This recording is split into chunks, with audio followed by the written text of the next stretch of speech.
उत्तर प्रदेश में paper leak की खबरें आम हो गई हैं। इस तरह की खबरों से राज्य की कानून व्यवस्था की जहां पोल पट्टी खुलती है, वहीं विपक्ष को भी सरकार को घेरने का मौका मिल जाता है। साथ ही सबसे बड़ी बात कि सरकार की इस लापरवाही का असर बच्चों के भविष्य पर पड़ रहा है।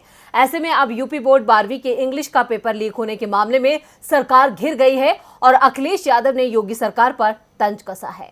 योगी सरकार यूपी के युवाओं से रोजगार देने के बड़े बड़े वादे तो करती है, लेकिन राज्य में हो रही परीक्षाओं में धांधली, पेपर लीक के बढ़ते मामले सरकार को कटघरे में खड़ा तो करते ही हैं, साथ ही बच्चों के भविष्य की चिंता भी होती है। ऐसे में अब एक बार फिर यूपी से परीक्षा लीक होने का मामला सामने आया है। यूपी बोर्ड के 12वीं कक्षा के अंग्रेजी का पेपर लीक हो गया है, जिसकी वजह से 24 जिलों में परीक्षा रद्द कर दी गई है। अब ये परीक्षा 13 अप्रैल को होगी, लेकिन इस मामले से योगी सरकार विपक्ष के निशाने पर आ गई है। समाजवादी पार्टी के अध्यक्ष और नेता प्रतिपक्ष अखिलेश यादव ने योगी सरकार को घेरते हुए गंभीर आरोप भी लगाए हैं। उन्होंने पेपर लीक को व्यवसाय बताते हुए कहा कि रोजगार देने में नाकाम भाजपा सरकार ने जानबूझकर ऐसा किया है। उत्तर प्रदेश भाजपा सरकार की दूसरी पारी में भी पेपर लीक करवाने का व्यवसाय बदस्तूर जारी है। युवा कह रहे हैं कि रोजगार देने में नाकाम भाजपा सरकार जानबूझकर किसी परीक्षा को पूर्ण होने नहीं देना चाहती है। भाजपा सरकार अपने इन पेपर माफियाओं पर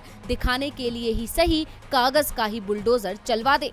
अखिलेश यादव ने अपने ट्वीट के जरिए योगी सरकार पर आरोप लगाते हुए सरकार को रोजगार देने में असमर्थ बताया है। हालांकि अब परीक्षा की नई तारीख का ऐलान तो हो गया है, लेकिन सरकार की लापरवाही के चलते बच्चों के भविष्य के साथ खिलवाड़ हो रहा है और योगी राज में पेपर लीक करने वाले माफिया खुलेआम घूम रहे हैं और योगी सरकार सो रही है, क्योंकि योगी सरकार ने अगर अपने पहले कार्यकाल में ही इन माफियाओं पर नकेल कस ली होती तो दूसरे कार्यकाल में ऐसा ना होता। यानी एक एक करके योगी के सारे झूठे दावों की पोल खुल रही है।